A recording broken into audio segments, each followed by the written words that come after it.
आज हम जानेंगे गिरी सुमेल युद्ध के बारे में। ये युद्ध हुआ था मारवाड़ के राजा मालदेव राठौड़ और दिल्ली के बादशाह शेरशाह सूरी के मध्य। गिरी सुमेल पाली के जैतारण के पास में एक गांव है और इस युद्ध में शेरशाह सूरी की जीतने की आशंका बहुत कम थी, इसलिए शेरशाह सूरी ने एक चाल चली। चाल ये चली कि शेरशाह सूरी ने जेता और कुंपा के नाम का एक जाली पत्र लिखवा दिया और उस पत्र को मालदेव राठौड़ के कैंप के बाहर रख दिया। जेता और कुंपा मारवाड़ के सेनापति थे और उस पत्र में शेरशाह सूरी ने यह लिखवाया कि हम जेता और कुंपा आज रात को राजा मालदेव को बंदी बनाकर बादशाह आपकी जो है उसमें आपको दे देंगे, सौंप देंगे। जब ये पत्र राजा मालदेव ने पढ़ा तो राजा मालदेव एकदम शॉक हो गए। उनको एक झटका लगा कि इतना बड़ा विश्वासघात, और वो उसी समय रात्रि के समय अपनी मुख्य सेना लेकर वहां से निकल गए। और जब ये बात जेता और कुंपा को पता लगी तो जेता और कुंपा ने यह निर्णय लिया कि हम पे देशद्रोह का आरोप लगा है, लेकिन फिर भी इस आरोप को हटाने के लिए हम ये युद्ध लड़ेंगे।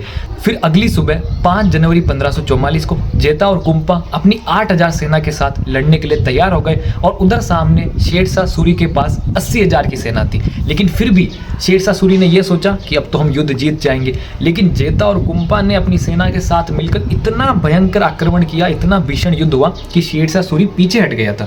लेकिन जब वो पीछे हट गए और एक स्थिति ऐसी आ गई थी कि दिल्ली की सेना हार रही थी, लेकिन शेरशाह सूरी भी दिमाग वाला था। उसने क्या, पीछे अपने एक टुकड़ी छोड़ी हुई थी, छोटी सी सेना छोड़ी हुई थी कि रिजर्व सेना कह सकते हो, कि रिजर्व सेना छोड़ी हुई थी। तो वो जलाल खां के नेतृत्व में वो रिजर्व सेना आ गई और इस युद्ध को पूरा तख्ता पलट कर दिया। कहाँ पे मारवाड़ की सेना जीतने वाली थी, लेकिन उधर से रिजर्व सेना आ गई। अब रिजर्व सेना तो थकी हारी होती नहीं है, पूरी एनर्जेटिक होती है, और इधर पूरी मारवाड़ की सेना थक चुकी थी और उस सेना की आने की वजह से मारवाड़ की हार हो गई और जेता और कुंपा शहीद हो गए। लेकिन युद्ध खत्म हुआ तो शेरशाह सूरी के सेनापति खवास खान ने कहा कि बादशाह ये मर चुके हैं जेता और कुंपा। तो उस समय शेरशाह सूरी आगे आया और शेरशाह सूरी ने कहा कि मुट्ठी भर बाजरे के लिए मैं हिंदुस्तान की बादशाहत खो देता।